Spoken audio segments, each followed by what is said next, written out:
On cool winter evenings over the moors of England, thousands of starlings come together to create something extraordinary. Throughout the day, they're spread over a 20-mile radius, foraging for food and doing their starling thing. But at night, before they settle down to rest, the starlings put on one of the most spectacular shows in the natural world. It's called a murmuration, in reference to the beating of thousands of pairs of wings as the birds swirl together.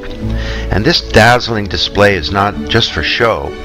The murmuration protects the birds from predators. You can see a hawk in these videos that's singularly ineffective at preying on the birds who swarm together to chase it away. The murmuration also warms the birds for the night, and there's also an information exchange about good feeding areas. In fact, the birds behave according to a number of the operating principles analogous to those of the collaboration age. Kind of a murmuration macroeconomics, if you like. There's an interdependence and a kind of collaboration. Despite their high-speed aerial acrobatics, the birds never seem to collide. And the murmuration is really the epitome of self-organization. Every bird participates, and yet there's an implicit structure as the stronger birds are more influential in directing the mass.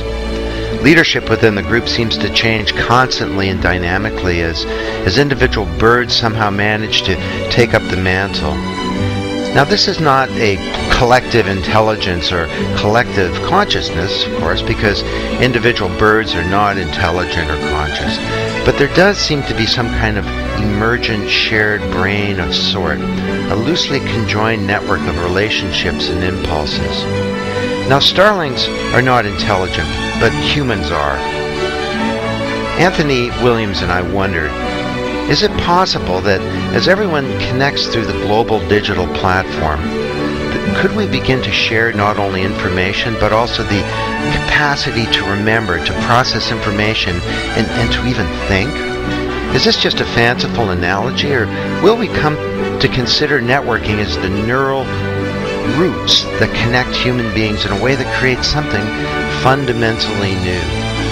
Arguably, it's now possible with modern technology for organizations and even societies to share a perspective and even some kind of consciousness, a state of being aware, of informed, of concerned or intentional. Could some kind of new consciousness and interconnectivity, the capacity to learn dynamically as organizations, be a key to rebuilding our failing institutions and using the web as a global platform for collaboration?